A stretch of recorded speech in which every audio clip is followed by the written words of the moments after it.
Ooh. Oh. Ah. I love getting, I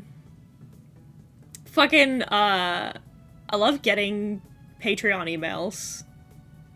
Mm-hmm. Because I just looked to my right, because I get notifications on my phone, and I use my model on my phone. I just turned to my right, because I noticed a Patreon notification email. I have, Blue Giragi's posted some new stuff that I can check out after stream. Ooh.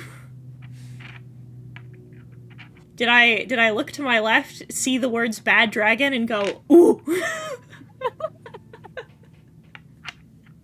Maybe. Maybe. So yes, hello everybody, say hello to our guest today. It's Brooke! Hello. And me. So,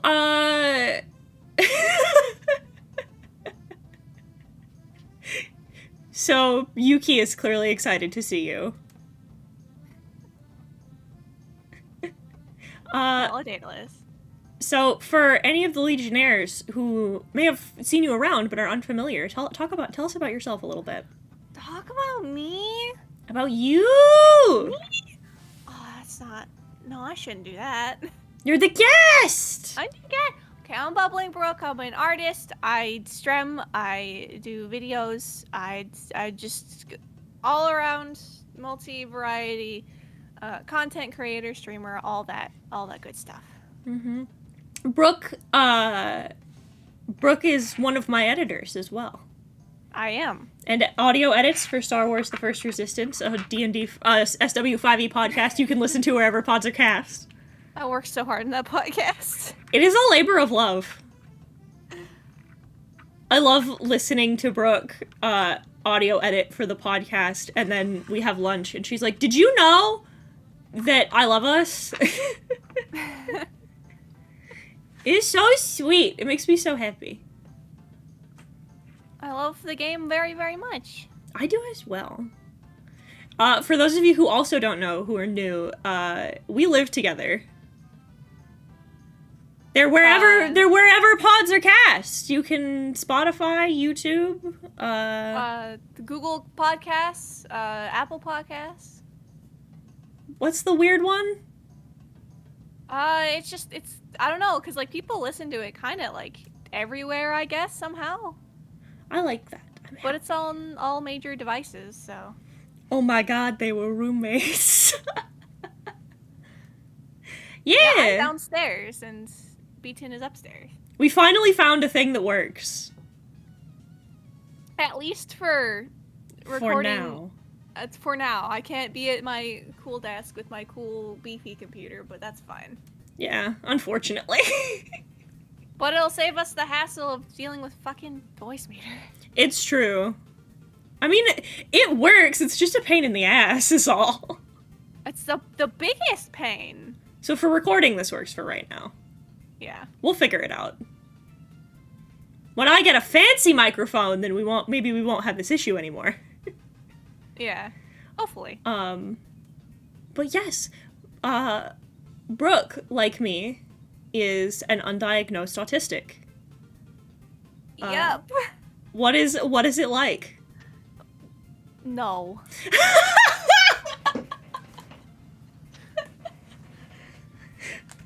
You want to elaborate, or is that it? I could pull that, what's that one quote? It's like, oh, you said that you think, Oh, Eraserhead is my most spiritual film. word. You want to elaborate on that? Like, no. no. I won't. It's certainly been more eye-opening because, like, I've had inklings, chat. I've had inklings for a little bit now, especially since after moving out. And being, well, not really on my own because I'm married and now there's 3 people living in this household instead of just like 2 and stuff. But like before, you know, it's just I got the inklings, and once I learned more and more about it, I'm like, oh, this is autism. You also do have diagnosed ADHD. Yeah, I haven't. Surprisingly enough, like, I didn't go through the whole, like, ADHD, like, huge, laborious progress. I literally just filled out a clipboard. How nice. How nice it must be. How nice it must be. I guess the doctor I had at the time was just really renowned and was just like, here, Pug, you can just have your medication. Simply take them. I wish it worked that way. I wish we didn't go to Walgreens every other week and for them to be like, no. Yeah. There is an Adderall shortage, and I'm finding it out firsthand as I watch Brooke self-offer. I self-offer. Comorbidity with autism and ADHD is something else. It sucks. Like, it's one of those things, right, where, like, I will watch her, like, do the same thing I do, where she'll, like, stare at something for, like, 5 minutes and then be like, fuck.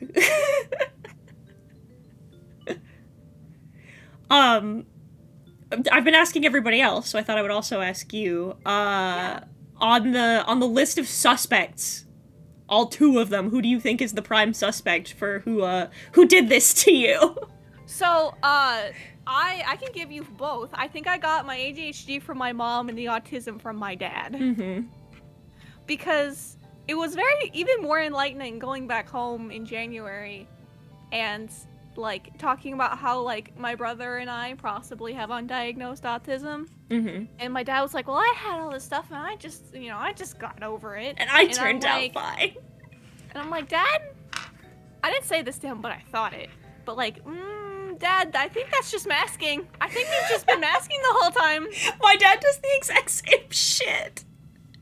There's something that's so funny about when you go to your autistic father specifically, and you're like, Dad, I have all these problems doing this thing. And he looks at you and goes, well, everybody has that. And I'm like, oh, mm-hmm. And then, like, the text on the bottom, you could, like, practically see the text on the bottom of the screen. Most people did not have to deal with this. Because, like, my dad was, like, specifically like, oh, I've had sensory things and stuff, but I got over it. Did you? I don't believe you. I don't think you did. I don't believe you. I don't believe you. And you think your brother does, too? Yes. Mm-hmm. He also has, ADHD as well, so I think we're just both comorbidity siblings here. And he was on Adderall for a little bit. I don't know if he's still on it, but, what have you. But, the biggest thing, is that he can get really sucked into stuff, and he can just go on and on and on and on and on about his special interests, and also his safety foods. Yeah, we were talking about this. He will primarily only eat, In-N-Out cheeseburgers, Cheerios, chocolate muffins from Costco, and a PB&J, and also mac and cheese, but it has to be specific mac and cheese. I thought you said it was there was pizza he made specifically that he can also eat. And just like a cheese pizza as well as on that list. Mm-hmm. The list of just... And I'm sure your parents are like, oh, he's just a picky eater. I mean, like, kinda. Mm-hmm. Yeah. And I'm like, now that I'm thinking about it, that's autism. That's autism, baby. 4 for 4 dads so far. It's true. We have not gotten it was my mom yet.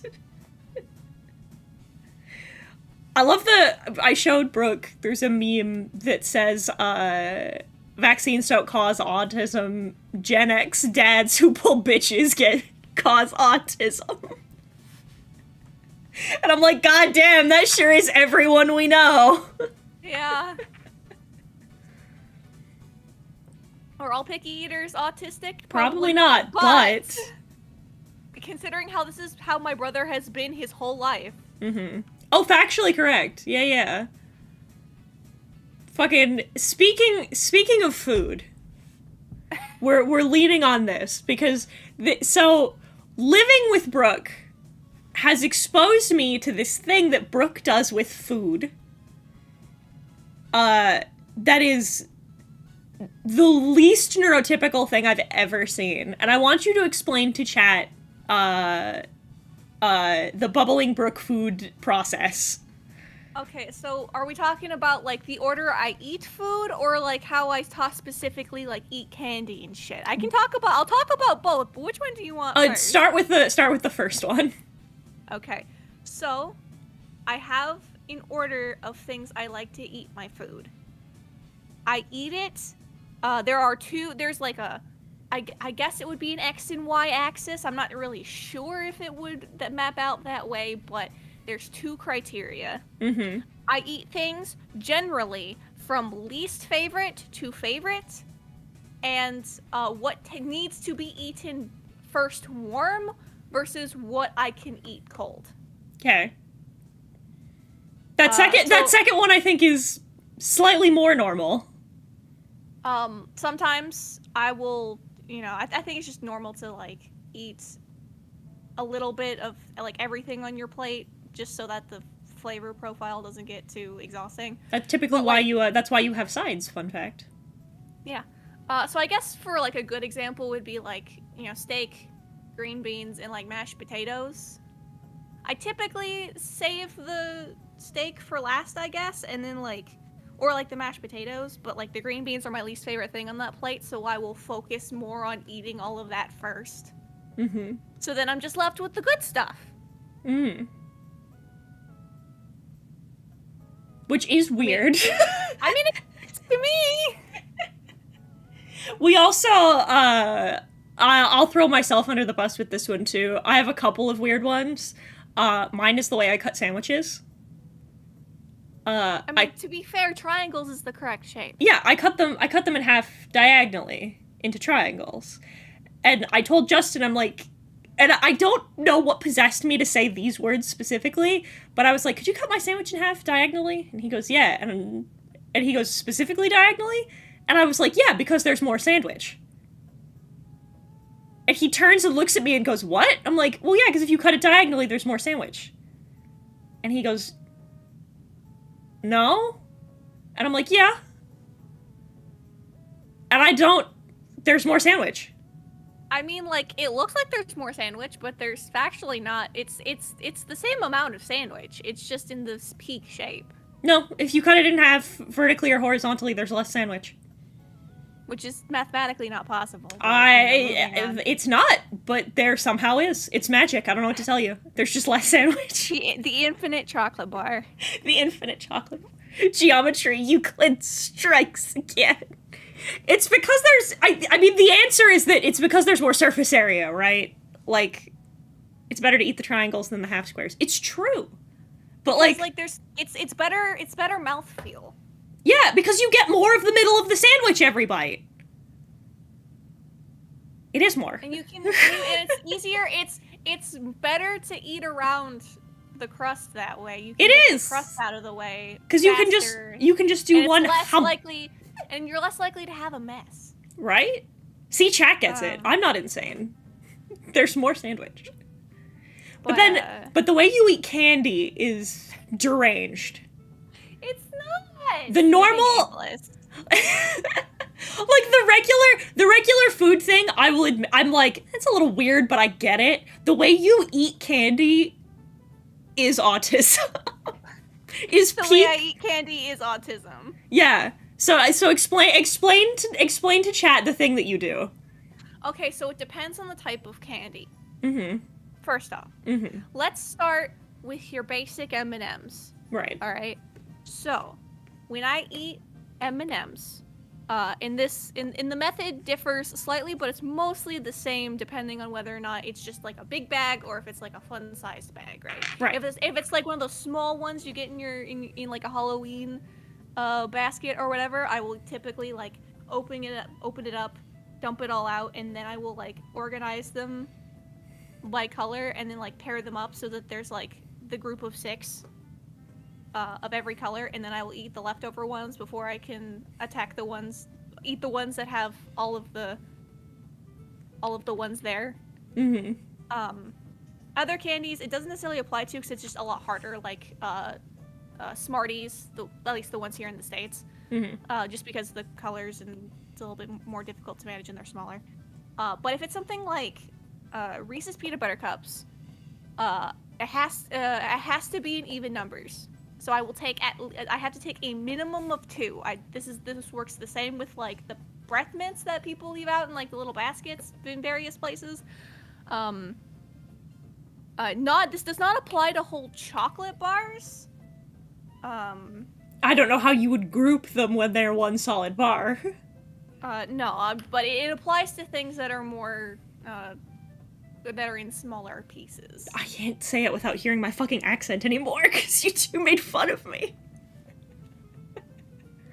But yeah, it's just like, and it's also like how it's also turned into portion control for me, because then at most I'll be eating like 12 M&Ms and then I'll be like good.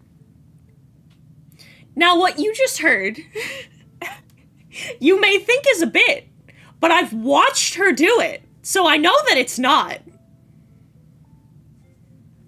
She does just do that. I pick them out, and whether I have like a tiny little bowl or if I have like just in my hand, I need to make sure I have one of every color. It needs to be a complete set. Now, for things like Skittles, while that's wild, I have less of like I raise less of an eyebrow, right? Because they're all different flavors. And you want to get the whole flavor profile in there. That I get. Again, weird, but I can understand it. M&M's taste the same, Brooke. But they're different colors. They are different colors, but they all taste the same. I know! But there's something in my brain that's just like, you have to have one of every color. Otherwise, it's weird and bad. A totally normal. And then when I get down to like the bottom of like, you know, the family-sized bag, right? And like no one else has any regard for how I eat M&Ms, so like, and plus it's not gonna be an even mix just because of how they process everything. Right. At that point, it'll still apply, but like as many colors as there are left. It's so funny. Like that and the Kit Kat shit. It's just, I think the thing about it that's weird is like, nobody else in your family does that, right? As far as I'm aware, no. So, like, this is one of those things that I think the thing about it to me that's wild isn't even necessarily the fact that you do it. It's the fact that to me reads as, like, learned behavior. But nobody taught you to do it! As far as I can remember, I don't think anyone taught me to do it. It was just something I just started doing. It's so weird. I might have seen my mom, like, eat the outside of a Kit Kat, like, one time, but the rest of it is all me. Yeah, I don't, it's real odd. The top down is definitely all me. Yeah, that's weird. The top down is weird. I don't think that's the autism. I think that's just weird. I think that's just weird. Proof of God, who can say? This was, weirdly, that actually segues into a question I wanted to ask you. Mm-hmm. So for those of you who don't know, Brooke and Justin are religious. Yes. They follow the religion. They follow, the joke I keep making is they follow Bahamut. But, as religious people, how do you feel like,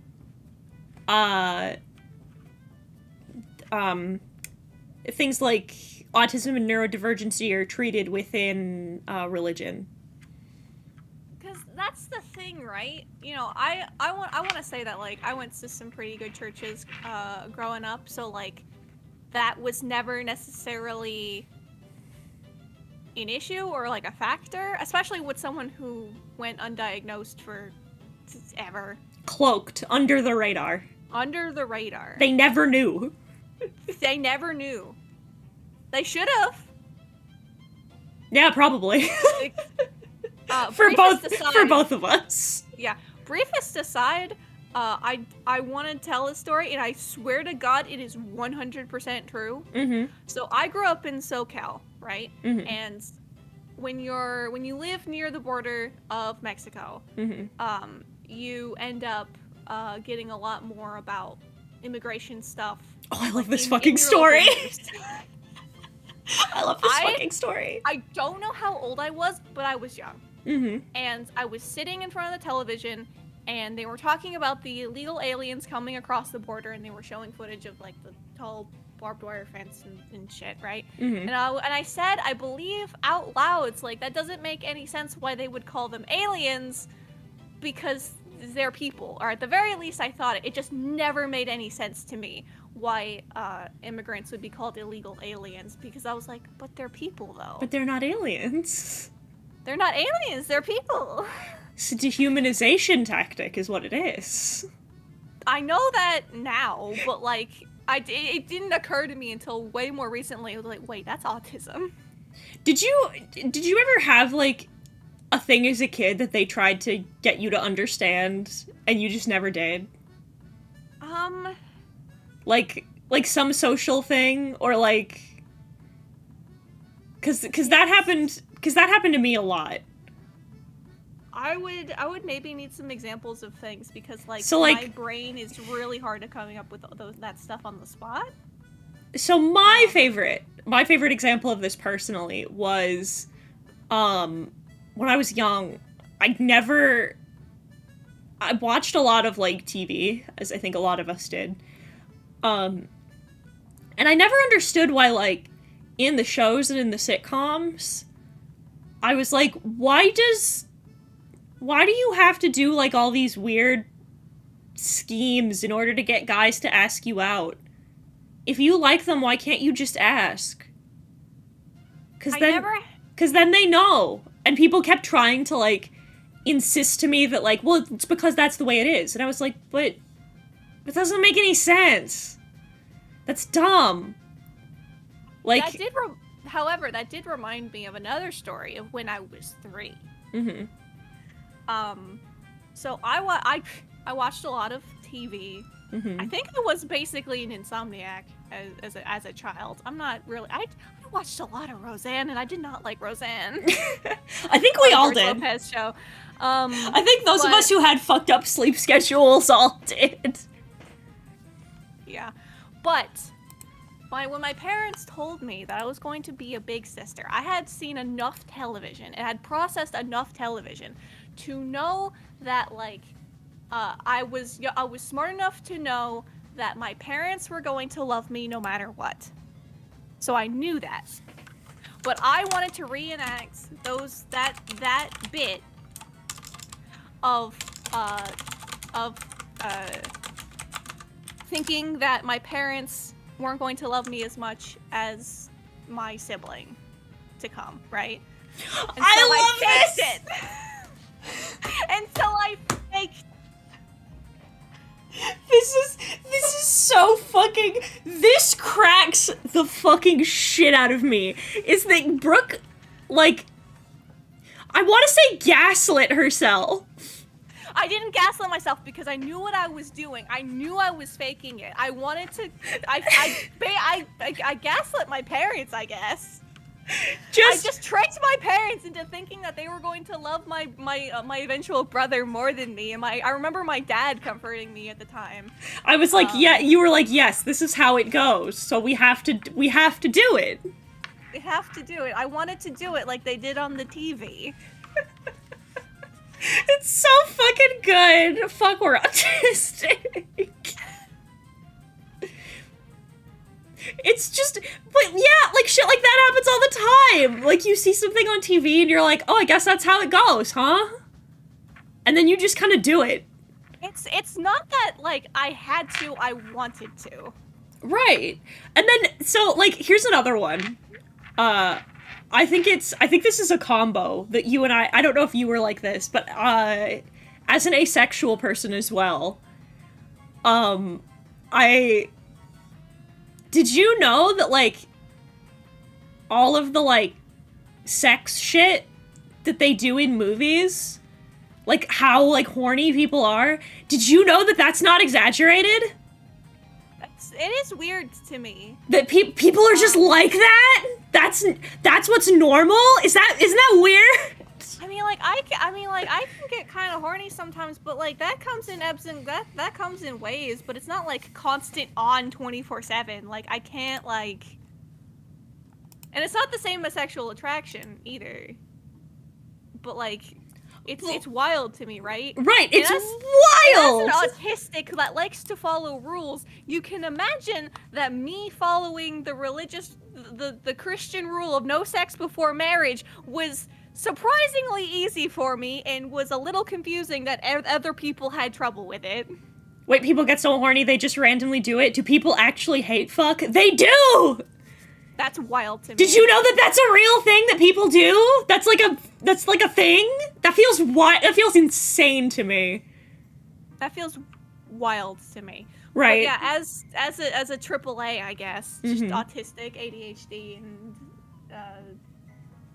asexual. It was just like, boy howdy, that autism really made me obedient to following rules. It's true. It's also very funny. Why do you think I'm a rules lawyer in Dungeons and Dragons? Brooke learns everything about the rules because she likes following the rules. They're important. You haven't had friends in drama choir or band, have you? I was a drama kid. I always wanted to be in drama, but in like theater, but I was too introverted and I was too shy and I never did it. The most I've ever been like reckless teenager has been when I've hung out with Avi in real life. True. Avi brings out the reckless teenager in everyone, though. That's true. Avi just is a Jonathan Hughes movie, but like wrapped into a human being. It's facts. It's why I look forward to if he comes and lives with us. Like, example, I want to hate fuck King Bob-omb. I didn't know it happens in real life. It does! That's so weird. That's so weird to me. I hated most of the drama kids in school. I was luckily not really a narc in high school, but like... I'm gonna be so real, and I'm gonna say this with all the love and affection in the world, that kind of surprises me. I mean, I did in first grade... Ah! Justin! Whoops. How much I love my wife made my finger slip! I don't think this had anything to do with the autism, but in first grade, we had 2 Laurens in the class. And I'm not going to say their last initial because I don't want them to... I'm sure they're doing fine.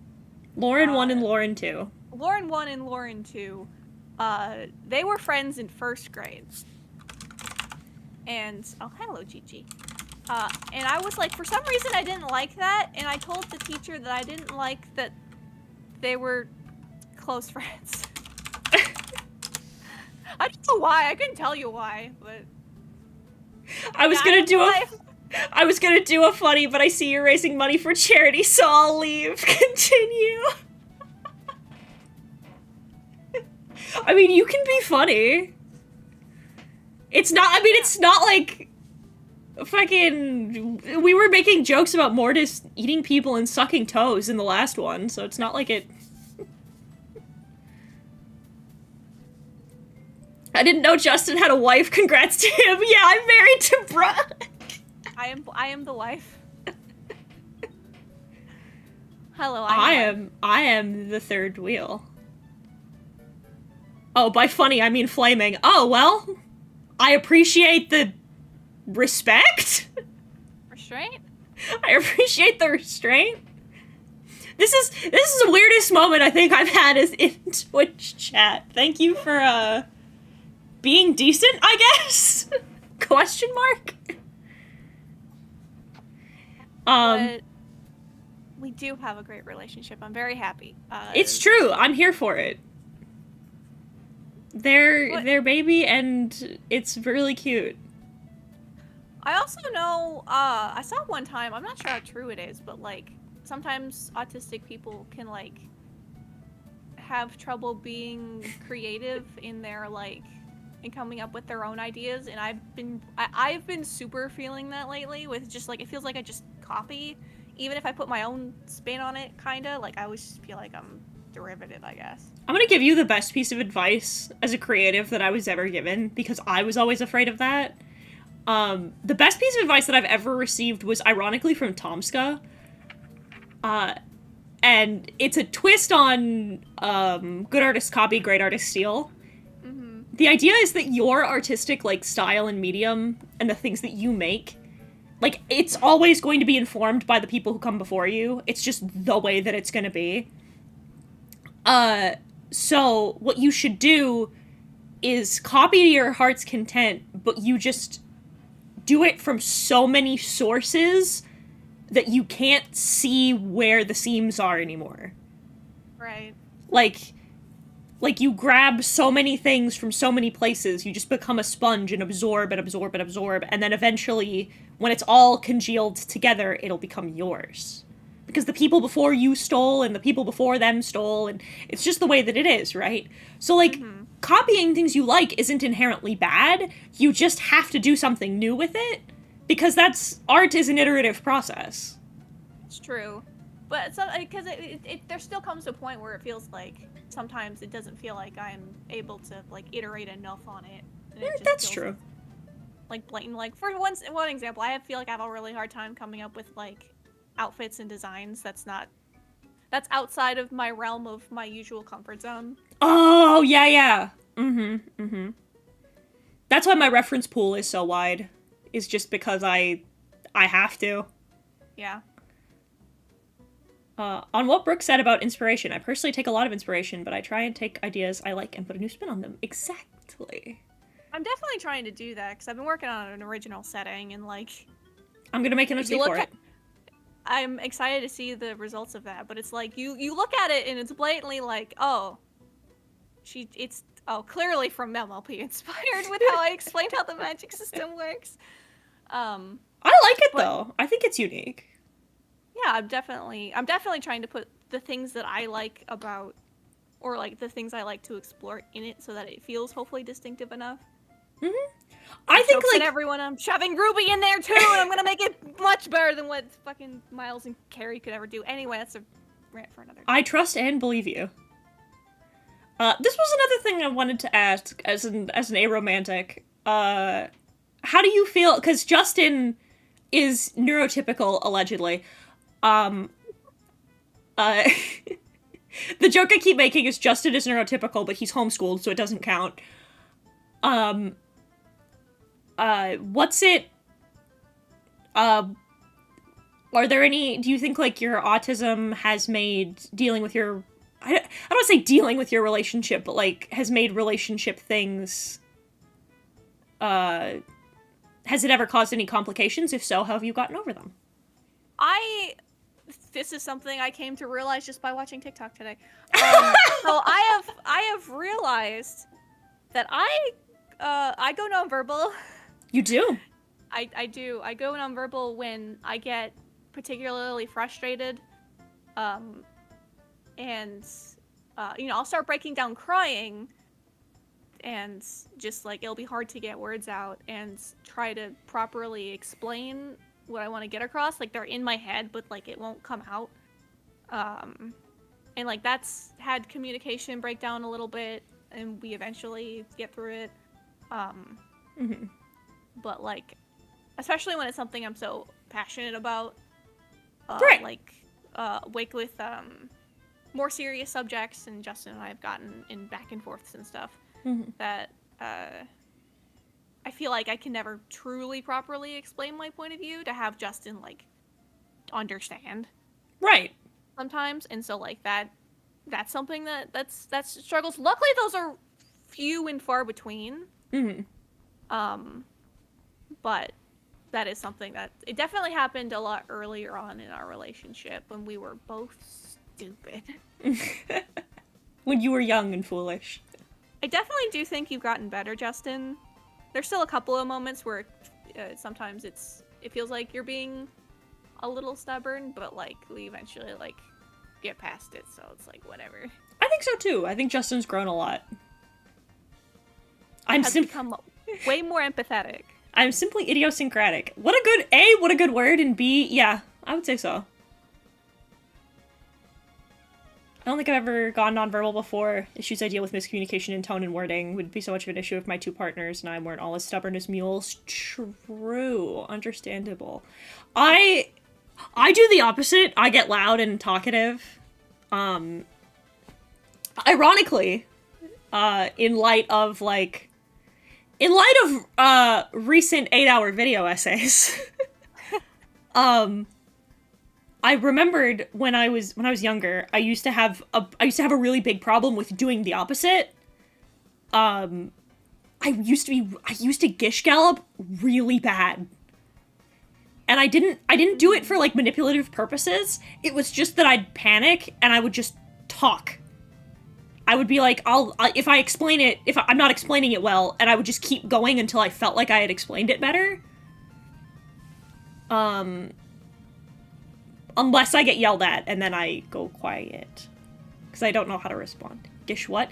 Gish galloping. It's an argumentative tactic. It's when you just talk and talk and talk and talk and talk and talk and talk and talk to, like, overwhelm your opponent with just a ton of shit so they can't, like, argue a singular point. So I used to do that a lot, but I think I've gotten better, where I've tried to be like, give me a second to, like, make my argument concise. Yeah, it definitely never comes off as, like, malicious if you just have a lot to say. It's just like, oh, you just have a lot to say. And there's definitely there's definitely an intent involved, I think, that differentiates the two. Lots of people do. It's not like it's inherently a bad thing. It's just, I guess it is inherently a bad thing. It's not like it's inherently a malicious thing. It's just, I think everyone, unless you're, like, well-educated on how to, like, debate and argue, unless you're, like, well-educated in rhetoric, I think everyone engages in, like, bad argumentative tactics or, like, logical fallacies. Just because, like, you don't think about that kind of shit when you're having a normal conversation with somebody, you know? Yeah, and, like, I would say gish galloping only really counts as if you're having, like, an argument with someone, because there's a difference between that and just, like, info dumping. Right. I don't know if this counts, but I'm really bad at rambling because my point doesn't really form until my head until I speak it. Yeah, me too! It's why writing essays or, like, declarative essays is really hard for me, is because I feel like all I do is talk until I get to my point. It's one of the big things in my commentaries is that when I edit my scripts down a little bit, it's like, I just said the same thing, like, 4 times. I need to, like, one of these is good. And I have the opposite problem where I feel like I'm too concise. I would say that's not a bad thing, but I would say you are concise. Because, like, I want to be able to properly elaborate on the things that I like. Obviously, I don't want to be, like, wordy or, like, repetitive, but, like, I feel like I could be going into so much more detail about things, you know? Good on you, by the way, for kicking an echo straight in the face with reality. I had to do that a lot. I sit there and I rewatched that video and looked at that whole thread again and realized, like, God, that argument was fucking stupid. I mean, it tends to be. It just struck me as so, like, I was like, God, in retrospect, that was fucking dumb.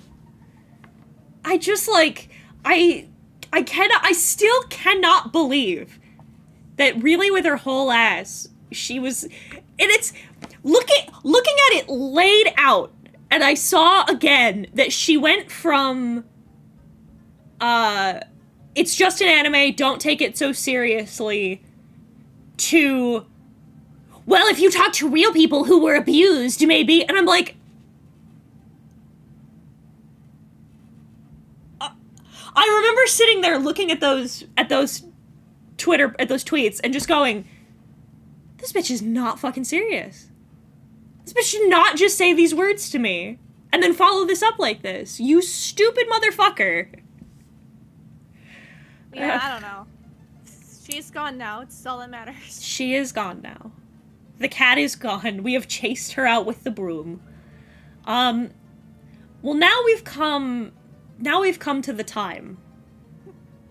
You've been listening to the music in the background this whole time, because I thought it would be appropriate, much like I played Skyrim music for Dio. I've already had a lot of this spiel. Brooke, why don't you talk about Bug Fables? So Bug Fables is the video game of all time. Oh, real quick. Justin says he doesn't hear any music. There's music. It's telling me there's music. Is OBS working? Is OBS showing you it's playing? I'm looking at it. It's time for insect stories, yeah. What? It's telling me you can hear it? I would check the stream, but my headphones only like Discord and nothing else while I'm currently in call. I will check the stream. I would check the stream, but my headphones only like Discord and I hear nothing it, it's just low. Yeah. Okay. Also, before you, real quick before you do, Justin, could you please bring me some water? Thank you. If you could please bring me some ice water, I would appreciate it. But yes, the Bug Fables, the video game of all time. The best video game ever made. The best video game ever made. The best Paper Mario game to ever exist. If you like Paper Mario, if you like the first two Paper Mario games, and if you like the story of Super Paper Mario, you will like Bug Fables. Bug Fables, I thought, was just gonna be like, it's like Paper Mario, I'll give it a shot, maybe it'll be cute at the very least. And then I got my favorite video game of all time. And you have like the definitive edition and all of the plushies and I did the limited run games, limited run pre-orders that came with some spy cards, which are the in-universe Magic the Gathering cards that you can play in a minigame, and then the plushies of the three main characters. And then they did like a makeshift plushie run, and I got all three of those. Mm-hmm. And I love those as well. They sit atop my desk. And then there was like a paper diorama that came with that as well. In That's the on top limited of run her thing. desk. And and that was the physical, and it came with the physical version of the game, and then also the soundtrack. And I also own the soundtrack. It's not the whole thing, but it's just like basically all of the tracks you would want anyway on vinyl. Mm-hmm. So the whole thing, so the whole premise of Bug Fables and the Everlasting Sapling, which is the full title, is that currently Queen Elizant, the first, and then now the second, are looking for this relic called the Everlasting Sapling because it'll give eternal life and all that good stuff. And adventurers have been looking for it everywhere. There are supposedly relics to help you go find it. And so you open up the game playing as Kabu, the beetle, and V, the bee. And you're like, well, let's go fucking adventure. And so then they go adventure into Snakemouth Den. And that's where you find the third party member, Leaf. I like Leaf a lot. You do like Leaf a lot. I thought Kabu was your favorite. He is my favorite, but I am quite fond of Leaf and his idiosyncrasies. One Common Rider game bug. One Common Rider game bug. There is a reference to like that whole, at least Power Rangers. I don't know if it's specifically Tokusatsu. Thank you. But there is an in-universe show, I guess. I think it's a stage play, I think, in universe, but like, they do that in Japan. Yeah, it's called the Bug Rangers. Cute. Yeah, at one point the party gets mistaken as the protagonists of the Bug Rangers. So it's your favorite video game. It's my favorite video game. How far into it before you were like, oh, this is it? Well, this is the video game. I streamed the whole thing back when I found it in 2020 into 2021, I think. And I think it was pretty quick. I think I can pinpoint exactly when. It was when I died to the first boss. What a weird time to be like, this is it. Maybe not necessarily like my favorite game, but I knew I was in for something special when I died to the first boss, because I had seen when, I think it was actually Yuki that retweeted someone talking about Bug Fables, so thank you, Yuki, that the game was made around it being, was balanced around it being in hard mode, and so I was like, well, you know, even if that's hearsay, if that's the thing, then I want to do that, because I always want to play games as the devs intended it. Mm-hmm. I don't know if that's just another sign of autism. Who knows? Probably. But yeah, then I decided to play it on hard mode, because you get a hard mode medal at the beginning that lets you have the option to, have it on or off, and it doesn't cost any medal points or anything. So it's, you can freely opt into it. And then the first boss kicked my ass. And you were like, this is it. And I was like, oh god, difficulty? In my Paper Mario like? And I was here for it. And you were, and you loved it ever since. And I've loved it ever since. I'm so stoked. Like, it seems listen, the people that I love do the same thing that I do, which is part of why I love the people that I love, is, my sign of affection. This is going somewhere and it's related, I promise. The way that I show affection, my love language, is what I have taken to calling, penguining. Where I'm like, I found a pretty rock. I think you would like the pretty rock. Would you like to see my pretty rock? And then I show them my pretty rock. I think it's actually called pebbling. Pebbling, yeah. And I'm like, take it. And I'm happy when the people that I love enjoy the things that I love. It's why I guess I found out my love language is quality time, which is basically what that amounts to, right? That's a big one for me as well. So it brings me joy. It gives me the dopamine hit every time that Brooke talks about Bug Fables and then ends her tirade about Bug Fables with, I'm so excited for when you play it. We're gonna have so much fun. You're gonna enjoy it so much. And I'm gonna be like, yes. It'll be great. I will get my joy from watching Brooke be excited for me to enjoy her favorite thing. See, the other options I was thinking about maybe were the Sigmund Corp games or maybe Star Wars. But everyone knows about Star Wars, and like the Sigmund Corp games are basically all narrative, and I want you to play them, and I don't want you to like get spoiled to what the plot is before you get to them. Not to sound discriminatory, I thought romantic people weren't into the whole love thing. I love platonically. Strong platonic love. That's something like family I had love. to, like, exactly. I had to wrap my head around that as well a while back, so I totally understand for not understanding it at first. All of my ships are friendships.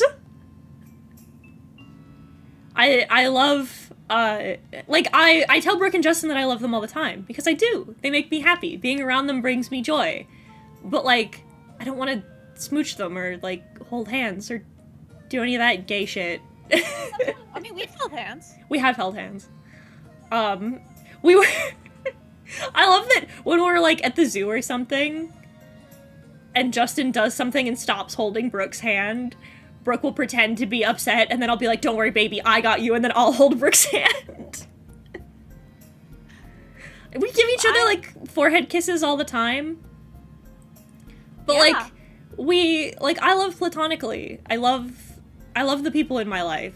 Being around them brings me joy. It's just that it's not, I just don't have any, like, it's a difficult thing to describe. It's kind of like, it's just, I feel like the same way I do for my family. Like, Brooke and Justin are my family. Yeah. You're our family. Yeah. Also, I am a Furbolg. I thought tiefling ? And Beaton's not a tiefling, and I'm a Furbolg. I just give myself horns, so I'm no longer considered a cat. Assigned cat. Assigned cat by chat. Bovine adjacent. Bovine adjacent. Supposed to be a little cow-like. Just a little bit. Just a little bit. Mostly giant. It comes out when you burp. Yeah. But, like, Bug Fables. But you also like RPGs in general, though. I I am a slut for turn-based RPGs. It's true. I've seen I her. love them. Octopath 2 came out, and we didn't see her for like 3 days. I still need to get back to it, though, because we've been just preoccupied, but I've been loving that, too. But, yeah, Bug Fables is just so good, because instead of 2 party members, you have 3. I think one of the things that I like, about the fact that you're so into RPGs is that I find that a lot of autistic people I know are really into RPGs, and I'm wondering if that's not like a, yes, dopamine hit when numbers go up. I mean, there's a little bit of that, but I also just like the strategy. True. Brooke is very good at stuff like that. Yeah. I like Final Fantasy VI. I have yet to properly play it for myself, though. But yeah. Bug Fables is, I want more people to play Bug Fables, because if you like it, it's also like a much more scaled down numbers wise, so you don't get to like 999 damage or whatever like you might in other games. But I think the constricted scope helps keep it, I don't want to say reasonable, but like, well, you wouldn't expect a bug to be able to do like 999 damage either. That's true. So I like the idea that keeping the scale small also fits with theming as well. Yeah, but also helps it be more like manageable in knowing how much exactly what numbers do what. I also love lore. It's the thing I like about RPGs. Which is why I think you'll like Bug Fables, because... I like Bug Fables. Listen, you've told me a little bit about the Bug Fables lore, and the Bug Fables lore goes, like, surprisingly hard. Yeah, so, I don't want to spoil too much of the video game, because, like I said, I want you to play it. You can find these lore books in various places, even get them as, like, rewards for side quests and things. There's just a whole bunch of things, like, it takes from some real life, like, bug lore, but one of the biggest changes is that only wasps and bees have retained their ability to fly. Weird. The moths can't? The moths cannot fly. Which is, we don't know why. After the Day of Awakening, which is what a lot of people have called it, they're just like, they just no longer have the ability to fly. Not every type of bug, like, awakens to a more sapient state. That one I think is funny. Which I think is fascinating. The roaches are ancient civilization, and they were wiped out. So it was bad. They called it the Day of Reckoning. Yeah, so it must have been... got their senti. It must have been fucking bad. Some shit happened, y'all. And we've done some shit to bugs. Shit to bees, y'all. There's also, like... So the thing that they took from real life stuff is that, like... hopefully a lot of people know that, like, ladybugs eat aphids, right? They do. But in the game, in, like, the second major town you go to, there's a cochineal and aphid farm. And because of... and there's actually, like, a book you can find talking about how, like, Queen Elizabeth II basically, like, outlawed ladybugs because they were, like, stealing the aphids or whatever the fuck. Mm-hmm. And so, like, there's technically bug racism, I guess. And so, like, the ladybugs you do see around had to get special permits to be in the major city. And one of, like, the bandit types that you run into later are ladybugs. My brain defaulted to, oh, it's gaming racism. But there's also, like... It's a post-apocalyptic, we think. The humans are just kind of gone. Aphids are, like, cattle, right? Kinda, yeah. Like, they're still animals, right? They're treated as, like, pets and animals. Yeah, I was gonna say, that's what I mean, is they're, like, livestock. Yeah, they're livestock. Me out here making a ladybug bug fable OC that's a cattle rustler. Just out here stealing people's aphids. Bug racism, can't have shit in video games. Can't have shit in the ant farm. Can't have shit.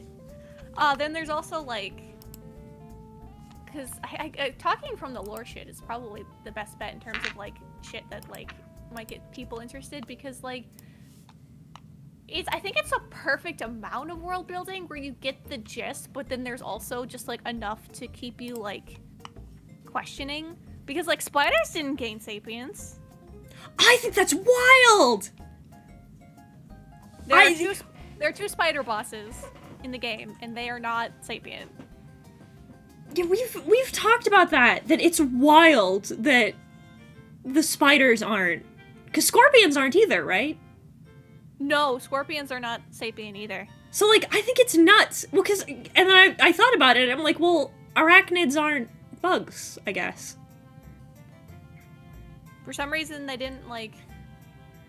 turn over, and they're called lesser bugs. So like your weevils and like your other stuff is the term. Weevils. Those the weevils in games suck ass. I bet. But like if you like strategy, there are so many different types of strategies you could go in. Like there are, for example, like there's stuff that plays around with status effects. Mm-hmm. Like, I guess the easiest examples would be the poison status. So, like, you can equip medals onto different bugs that up their defense stat or attack stat if you're poisoned currently. There's one that if you equip it, instead of taking damage, you will heal from poison instead. And things like that.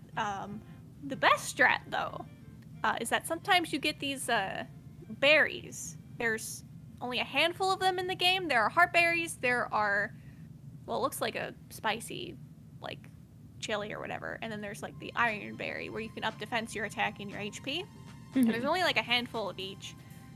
And so what you do is that you find a couple of medals. The Berserker medal, which makes it so that you can only attack. Antilion Jaws, that adds a piercing effect to your attack. And then you take all of the ones that buff your attack, you put it on V. Because V, unless they're underground, can hit any enemy in the game. And Kabu has a taunt, which makes enemies target him. And Leaf eventually gets a bubble attack because he ends up getting magic. And so you can protect Kabu, or you could just stack him with the iron seeds and also give him some other stuff. That tech. You just annihilate them for very little team points. That's pretty brutal. Twitch didn't like your strategy, Brooke. It gave me an ad halfway through. Just so what about V? What about roly-polies? They are pets, and they're really cute. They're small, and they're really cute. There's a couple of them in the game, I think. This is a solid point. Like, I wonder if it works on, like, sea creatures. Like, I wonder if the shrimp are smart now. There's the only creatures we see are whatever the weird plant-based ones there are. And then bugs. Like, all your enemies is bugs. That's what I mean, is I wonder if, like, if there was a sea-based setting, I wonder if the isopods are smart now. But, it is a lot easier for me to talk about it if there's, like, questions about it. So if there's anything you wanted to know in particular, or you wanted to me elaborate on, please hit me with those. Because I will happily talk about Bug Fables, but it's a little hard to do it. I want you to explain to me why Kabu is baby girl. Okay, so I'll quote directly from the art book PDF that they released. He's very anime. He's very anime? He's very anime. He's got a sad backstory. He does. He's got a sad backstory, but he also just wants to do the right thing. But he's also a huge fucking nerd that knows a lot about a lot. Loser, affectionate. I mean, I wouldn't call him a loser, but he's very baby girl, for sure. So he's got to be a little bit of a loser for He's him. a little pathetic, I guess, as a treat. But he does his best, and he loves his friends, and he just wants to protect them. And, Our mantis is smart. He's the... Daedalus asks. There's not a ton of mantises, but they are sapient. Cool. But he is also queer. Well, that's the fandom has determined that he is queer, but I think there's enough subtext in there that he is gay. Didn't the devs say? They did not want to confirm or deny anyone else's sexualities aside from like one optional boss fight in the video game, because they didn't want to ruin anyone's like headcanoning fun. That's cool. I respect that. Cause like, especially when like there's no like canon love interests and stuff like that, I think it's totally fine for the creators to be like, you guys have your fun. Yeah, it definitely doesn't come off in like a subtle bigoted way. It's just like, no, we want you to still keep shipping, I don't remember the ship name, but basically Neolith and Kabu, they're boyfriends, Your Honor. Make the bugs kiss. Make the bugs kiss. I ship it. I want the bugs. I think it's cute. I want the bugs. There's enough. Smooch. There's enough subtext there that I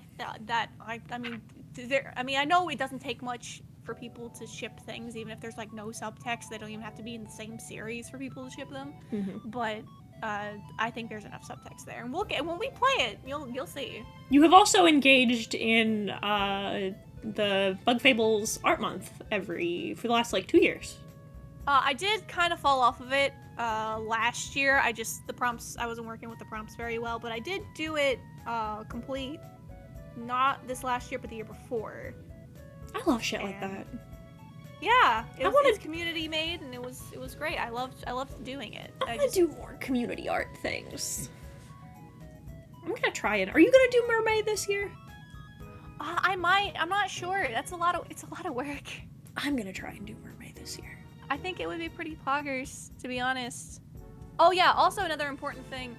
The bugs live a lot longer in Bug Fables. They live as long as like humans do. Imagine having a moth that lives for 100 years. Leaf is in his 30s, Kabu's in his 20s, and like V is like 16, 17 are their canonical ages. I keep thinking that Kabu is like an old man. No, he is baby. He's pretty young. I keep thinking that he's like 50. I don't know why. Just every time I see anything relating to him, he just reads as like, this man's a dad. Mm-hmm. This man wears Birkenstocks with socks and an apron that says kiss the cook as he grills for his kids. I mean, he would. He's just not, like, old enough to be peak. He's not a DILF, but he has dad energy, I think. He possesses dad energy. Not daddy, just dad. This is a father. This man is a father of 3. He drives his kids to soccer practice. Yeah. Other fun facts about the lore is that they do actually talk about in one of the lore books of how family structures work. Oh yeah, because, which I bet is weird for certain species, right? I'll actually just read it out here because it explains it better than I could. Family structures. Bugs can be classified in 2 types, social and loners. Social bugs usually have a single queen, the mother of the colony. Think of, like, the ants in the ant kingdom and such. Although all individuals are siblings, they do not tend to see it that way. Some individuals go closer to others by choice, creating their own small family cell. Social bugs are separated into workers or civilians. Workers are born to protect and take care in running the colony. Workers take their job very seriously and will fulfill their duties the best they can. Recently, some workers have rebelled and led a loner life. This too could be an evolution. Civilians form family bonds more easily and care for the general well-being of their colony. It should be noted that social bugs referring to their queen as mother is considered taboo. The queen, however, has the freedom to call others their children. That's interesting. And you definitely see that in different little family sects. You definitely see it more, a lot more prominent when you visit the Bee Kingdom, because V has a sister and they like are connected. That's cool. Like that. So that's their little social group and stuff. The music's also baller, guys. I know, we've been listening to it this whole time. The music is just like, it's done by, aside from a couple of smaller tracks, it was all done by Tristan Ulrich, and like, he's great. I love when the devs are cool. They are really super cool. I love how it just feels correct. Like, the first boss theme is called His Friends Call Him Spudder, and in parentheses, don't call him Spudder. The names of the songs are just immaculate, but like, it just sounds spidery. It does. Spider. Spider. Spider. Spider. And it's able to capture what it needs to capture. I'm surprised that they haven't like tried to put out like little figurines. They should. I would adore, you know how like Fangamer has those PVC small little statues of characters from Hollow Knight? I would love that for Bug Fables. They'd be perfect. They have very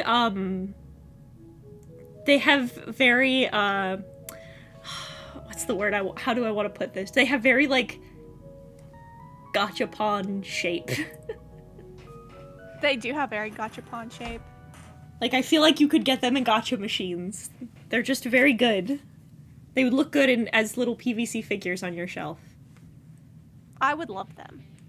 I would too. I think all of the designs are cute. Little collectible bugs. And if anyone hasn't seen it, it's also a little bit reminiscent of like A Bug's Life, because of how they reuse what's clearly like trash from like human stuff, like the cardboard boxes or buildings and things like that. I love stuff like that.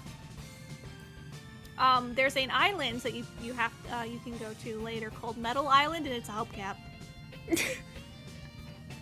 There's a prison called Rubber Prison. It's a tire. The idea of like a fucking panopticon built into a tire. So fucking good. I love everything about it. It's why I'm excited to play it. It's great. It's so cute. This is what they have to say about the humans, called the Giants. Every day, more ancient artifacts pop up. Given their size and unknown purpose, scholars believe giants roamed these lands. They could have existed all over the known world in giant kingdoms to protect them from the Deadlands. When the Day of Awakening happened, the giants must have vanished. Only their artifacts remain. There's no way to know, is there? Maybe they caused the awakening themselves. Perhaps they fell to the Deadlands or created them themselves. Maybe someday they will return to claim their old home. Maybe they have left for another world. I am a bug of facts, but even I am reduced to daydreaming about their fate. At least we have their monuments showing us glimpses of days past.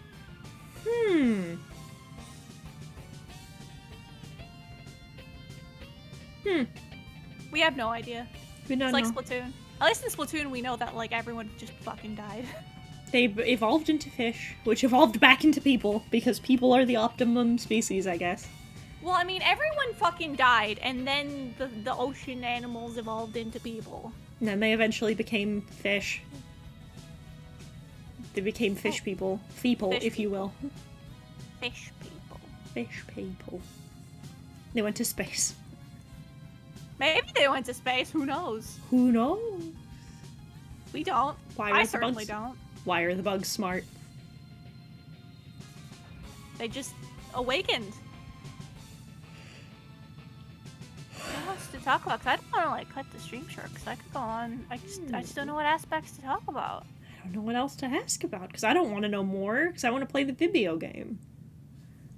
I don't want to know. There is a title command.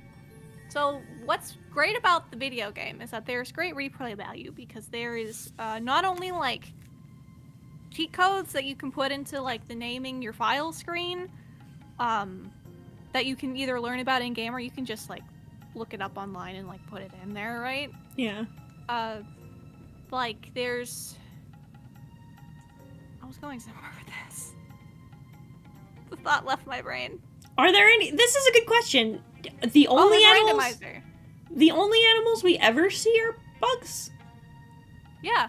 There's the bugs, there's the lesser bugs, and then there's like the plant things. I wonder what happened to the other animals too. They're called seedlings.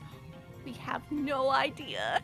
There's no birds, there's no squirrels, there's just bugs. Just bugs, huh? Just bugs. Fascinating.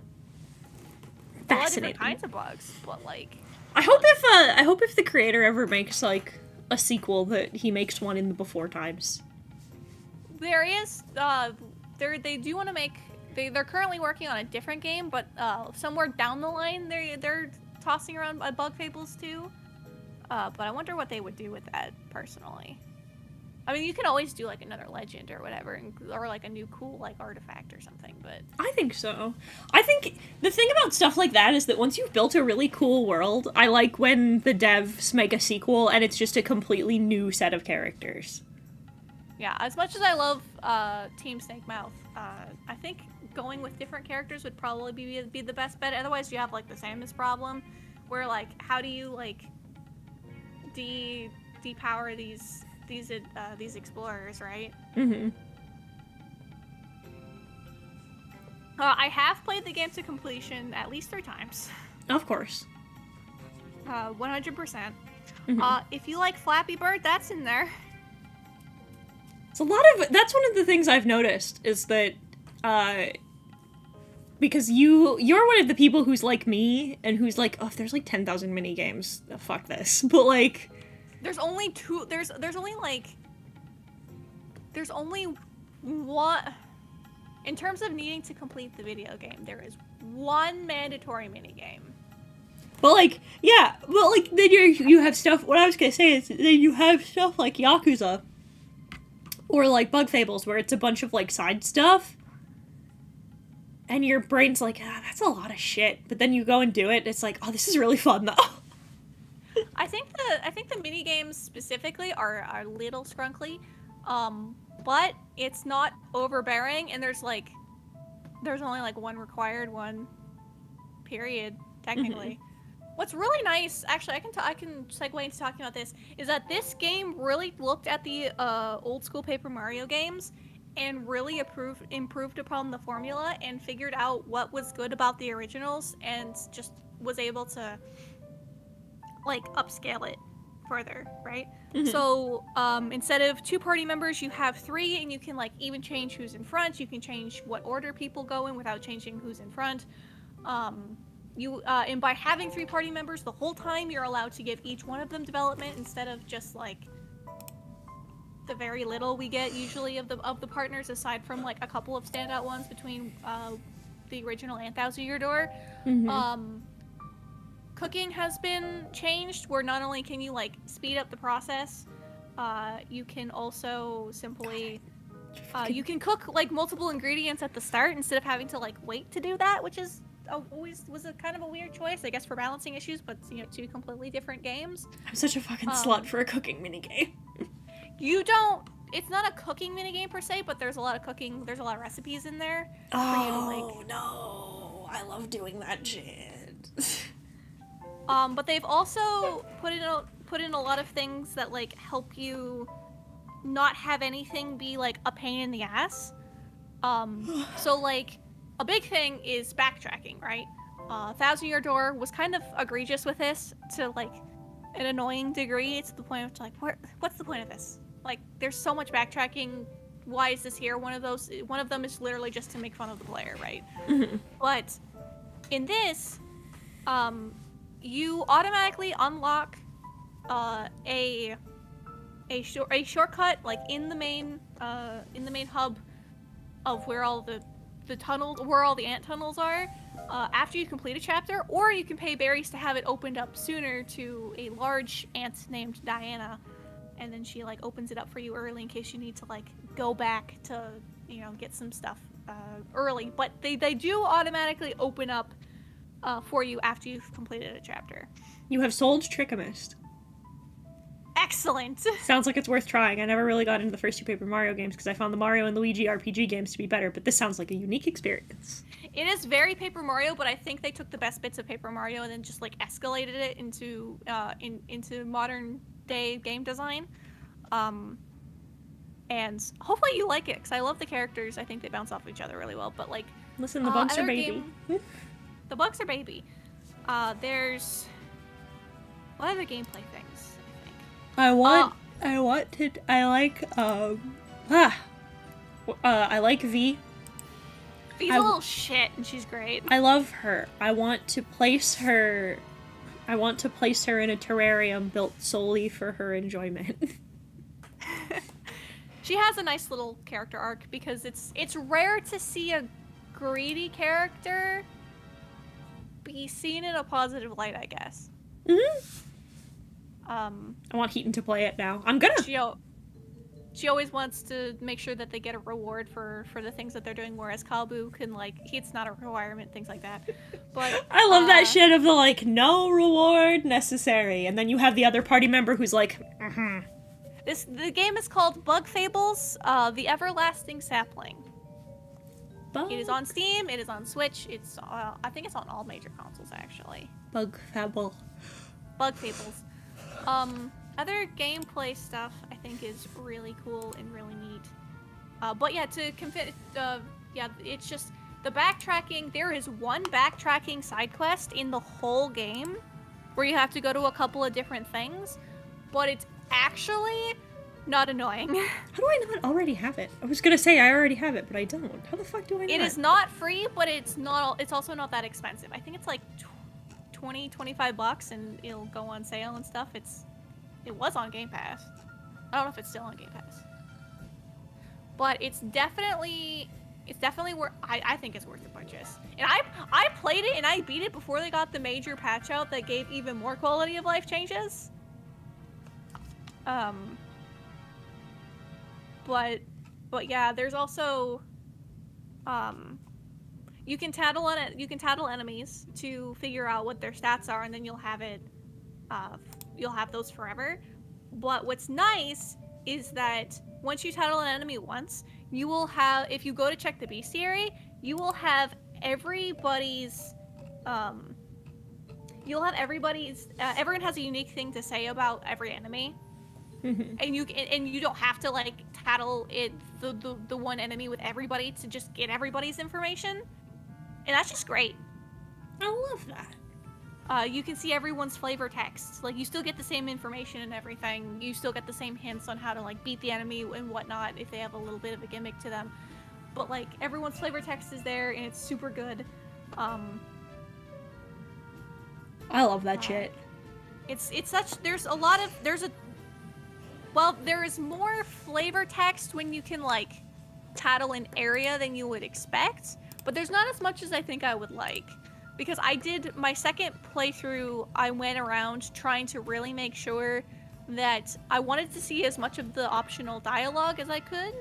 And that included, like, tattling in the areas that are just kind of open. And most of the time, there's usually something there or something will change. But in times of, like, stress, there's usually nothing. There's usually nothing in, like, times of, like, great conflict in the plot, and it's like, well, we don't have time. We have to go do the thing, right? But most of the time, there's usually a fun piece of dialogue, including on different NPCs. You've resold me again. There's also spy cards, which is how you make your money. It's easy to break. Leaf is very much into spy cards, and it's great. I love that Leaf is big into Magic the Gathering. I love the idea of Area Mothman. Or no, Leaf is a moth. Yeah. Okay, so I got it right this time. I'm here for Area Mothman awakes from coma, becomes addicted to Magic the Gathering. He likes food, Magic the Gathering, and cute things. What a man! There's card games, you say? Yeah. It's not a super in-depth system, but there's like enough there, and it's based off of the titles that you have collected. But there are things in the game that, like, if you miss a recipe or if you miss a title, you can pay in-game money to just have it, so that in case you missed it, you're not like fucked. That's cool. Because honestly, trying to look up the recipes is sometimes a pain in the ass, and just having it all listed there. But yeah, the game also got like post-game content after it came out, and I thought that was pretty cool. They fixed some of the issues. Some of the bugs, you could say. Some of the bugs, not necessarily bugs, but like there was not I played the whole game without there really being like a dash in it, and then they gave you a dash in the update, and it was fine before, but now it's just like, okay, we'll take it. Now you can zoom. Now you can zoom. You can just go faster, and that unlocks at the start of chapter 2, I think. There's also a lot of optional like bosses and things. Some I stumbled upon on accident, and it was really funny and really great, which I don't want to spoil because I want you to find them. But it's super great. I'm not a gameplay gal per se. It has to be, I don't want to say it has to be really good for me to really like gameplay elements, but like it definitely has to feel really good for me to like really get into it, if that makes sense, because I'm a story first kind of person. Same. And while I don't think the story of Bug Fables is necessarily breaking any ground, I do think it's definitely worth seeing through to the end, because it doesn't like it plays it weirdly straight, but in like a really good way. There's something to be said like about, I don't think fucking, this is one of the things that you and I very much agree on. It's like, not everything needs to fucking win a Pulitzer Prize, you know? Like, sometimes the best experience you can possibly have is just like, oh man, this makes me happy. Yeah, and like, this isn't gonna make sense until you probably play it, and you'll probably forget that I said this, but because of just how conversations work. Yeah, like, the nature of conversations, yeah. But it doesn't throw a twist at you when you think it would, and I think it's better for it. That's cool. I like that. Because there's just one thing where it's like, oh man, that's totally gonna be a thing later, and then it just isn't, and then you're like, oh fuck. Huh? Not in like a super major surprised way, but like oh, this is actually a lot better of a story beat than what I was guessing. So like, I will fucking take it. I like that. That's cool. I really wish I could talk about some of the bigger things in the video game. We'll just have to wait. You'll get a kick out of, but I don't want to spoil it. Well, we'll just have to wait. We'll just have to wait. I do want to show you, probably, they might be your favorite little guys. My favorite little guys? Show me the little guys. I want to show you the little guy. That's a broken, but there's these things called fruit bugs that are from a distant kingdom, and you meet a couple of them, and I wanted to... Personally, I am gameplay first by a very large margin, but I get it. I think that a game being fun and or unique over the story, if it has to be sacrificed, matters. Truly, like, that's truly just a personal preference, because, like, for example, right, I played Fear and Hunger this morning, and, like, I died like 4 times before we got to a save point, and then died again, and I'm like, man, this sucks. And then I backed up and was like, But the atmosphere's on fucking point, so I think I'm just gonna keep slamming my face against it. Him. Their names are Tangerine and Cerise, I think is how the other ones are pronounced. He's so cute. If you want to show chat. Why is he so cute? Hang on, I got it. Oh. Oh.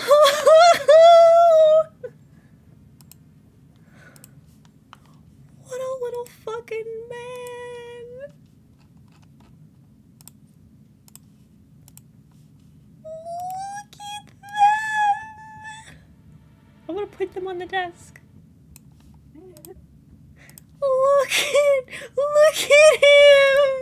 Look at the little guys! I think those are the only two in the video game.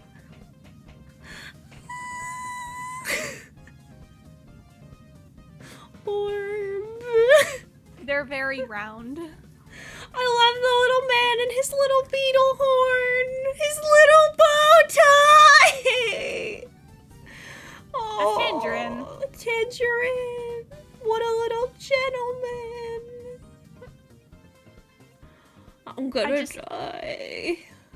There's just a couple of things that'll really scratch the Heat and Mitsuru brain itch, I think. They're so little.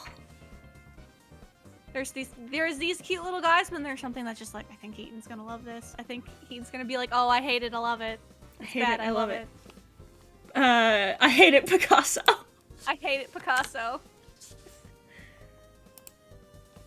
Okay, so Daedalus says the gameplay in Fear and Hunger is bad. I disagree highly, because I think that, like, this is something that you get used to when you're a horror gamer, when you play the horror games, when you're a Chad horror gamer, is that the thing is, right, mechanic adds a lot to, like, atmosphere, which is, I feel like, something that not a lot of, like, horror games do as well as things like Silent Hill.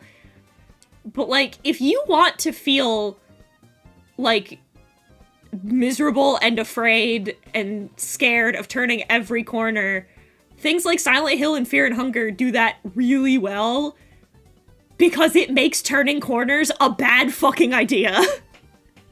Same with, like, Pathologic. There's usually a method to the madness when a game is designed like that. It's not for everyone, certainly, but, like, there's usually a method. But, like, Bug Fables is, like, really tight, though. Yeah, I love it. Stuff like that. Feels like I can say really comfortably now, having put hands on it, that from, like, the little bit that I've played, I have a feeling it's gonna be a little grindy, but it feels like it should be. Like, it feels like the nature of it is in service to the game being kind of... You're in a place you shouldn't be, therefore literally everything is hostile all the fucking time is kind of the point. Yeah, the Ludo narrative is really important to games like that. Mm-hmm. And I think that stuff like, being able to, like, oh, your enemies can dismember you, they can cut your arms and legs off. Yeah, well, you can do it to them. You know? Like, it all kinda like, it feels like the fact that you can cut their limbs off, run away, come back, cut their limbs off again, come back, and then cut their heads off feels very... because it adds to the sense of, like, distress that you're feeling. It's a case of, like, I'm gonna sneak up on you, whack your limb off, hide. It feels like you're doing guerrilla tactics because it is the best way to survive in the dungeon, you know? Yeah. Which feels good. And, like, for Bug Fables, I think not necessarily in a horror sense, but I think it has a really good Ludo narrative where, like, there's team attacks, and it uses both of those bugs' turns, and there is one that does all of them all together, and it's actually really funny. But you get it at the end of Leaf's side quest, and it's really cool that, like, if you go out of your way to do things for your party members, or just try to look around and do, like, side stuff, like, you get these things that reinforce that you're like, yeah, Team Snake Mouth is a team, and they're, like, able to do these really cool, sick combos together. It's awesome. Love being mechanically rewarded for friendship. Exactly. It plays into it well. I love it's the best. It's the perfect video game. It's the best video game. Did you know that Brooke loves Bug Fables? I love Bug Fables. Did you know? It's just a good video game, you guys. I really hope some of you guys are able to check it out if you haven't already, because it's just like, it's just a solid experience, even if it doesn't like change your life. And if you like active turn-based combat stuff, Yeah. like the original Paper Mario's / Mario and Luigi, where you have to like do timed button presses and stuff. Bug Fables is the game of all time. Technically, Katamari Damacy is the game of all time. I'm so excited for the new Katamari. I'm so excited for the remake of We Heart Katamari. It's gonna be great. I'm gonna have so much fun. I love Katamari. It's gonna be great. But, like, Dead Island yeah. 2 drops today. I get to experience California from the comfort of my own home. The best way you should experience California as someone who is native Californian. Immaculate. Well, yeah. So I had a plan for next week. But I guess fuck that plan, because you thanks to Justin, we did hit our donation goal. Which means I know what we're doing Thursday. So next week, next Thursday will be the Heaton info dump stream. I'll just be talking about Kenshin for several hours. Easily. I will talk about I will give you the info dump on my favorite thing of all time. And you will have to sit here and listen, because that's the rules. Because if you leave the stream, I'll cry.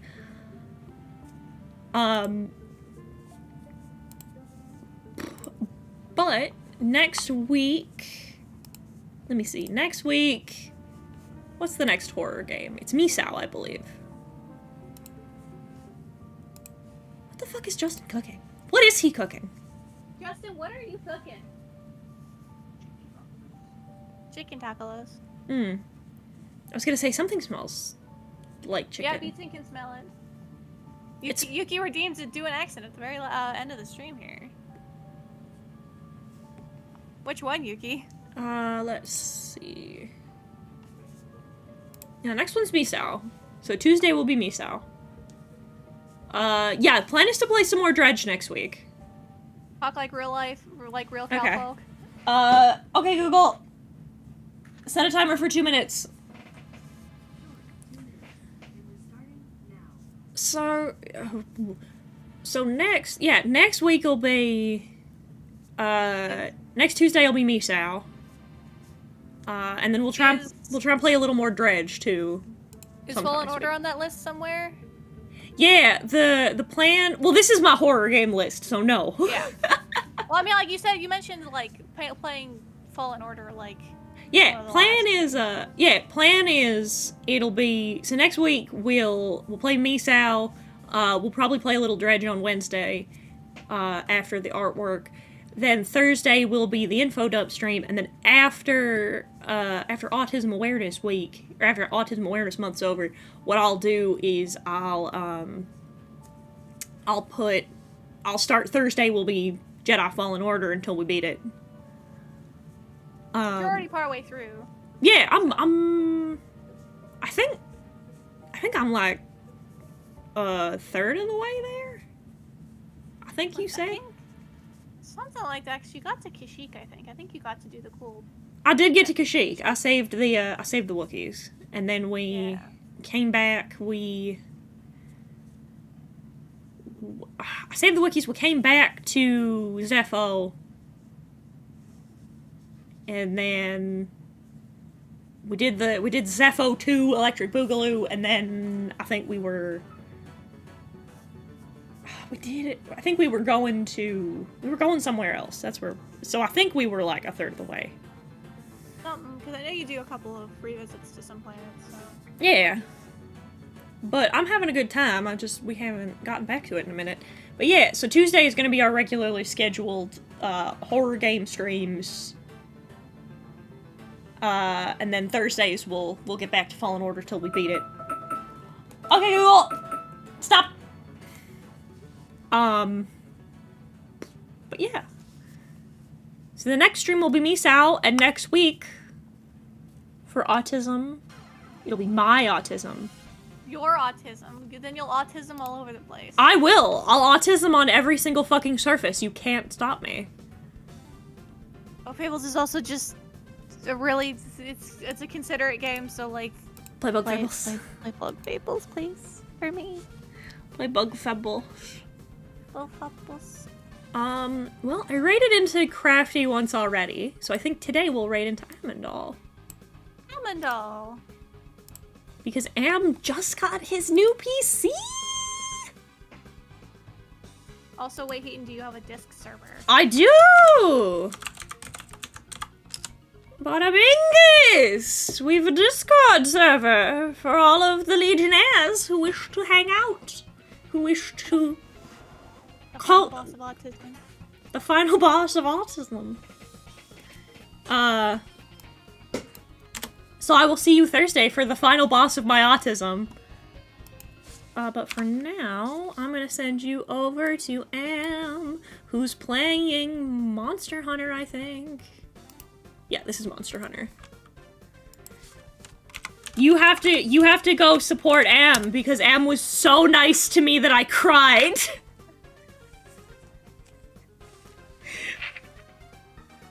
His fucking shout-out stream.